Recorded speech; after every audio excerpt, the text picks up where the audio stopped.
1 sol hingga Kedeling. Pang kiri Padik Sulong. Wow, Acik Amidah. Sol. Acik Norbayah. Ni baru sol. Ni sol Kuala Kurau Perak. Cik Syamin. Sol. Oh, jap. Menyamakan sol juga 10,000.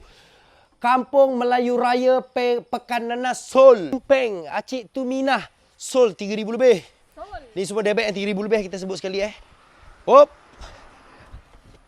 Customer online Taman Setia Jaya Batu Pahat. Online Batu Pahat. Oi, ni pun sol. Selangor. Tak ada nama pun. Acik siapa ni? Acik Amir. Sol. Seri Keluang. Sopa 18,000 lebih. Acik Raihanah. Sol. Yang ini? Ini customer mana ni? Meja makan 10 kerusi. 18,000 lebih. Izwani. Izwani. Semera Johor. Yang ini Melaka. Sol. Yang ini RM18,999. Acik Juriah Taman Ehsan Jaya. Sol. Sopa P30. Yang ini sopa 9,999. Acik Daud Pasir Gudang. Sol.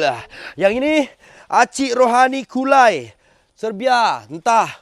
Yang ini Jajan Acik Jariah Taman Ehsan Jaya Johor Bahru. Sol. Ini Dungun. Oh, ni meja, ini lain pula, Dungun.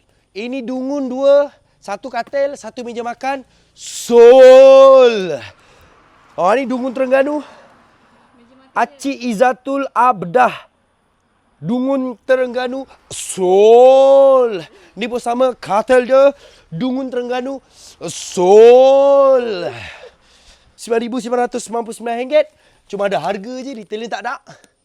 BP. BP lah, ada tulis BP. Nama siapa tak tahu. Ini Kulai Serbia. Sol. Zan. Meja makan 9,000 lebih. Taman Megah Batu Pahat. Sol. Mana tampal harga dia ni? Pasir Gudang. Pasir Gudang. Pasir Gudang. Nama tak ada, detail tak ada. Oh, ada kat sini. Oh, customer lama. Acik tak tahu namanya. Sol. Sopa P30 RM18,999. Kuala Nerang Kedah. Sol. Oh, cantik. P30 harga RM18,000 lebih. Degedeng. Production rasa jiga-jiga Parit Jawa. Sol. Tadi RM18,999. Acik Syamim Muar Johor. Sol. Ban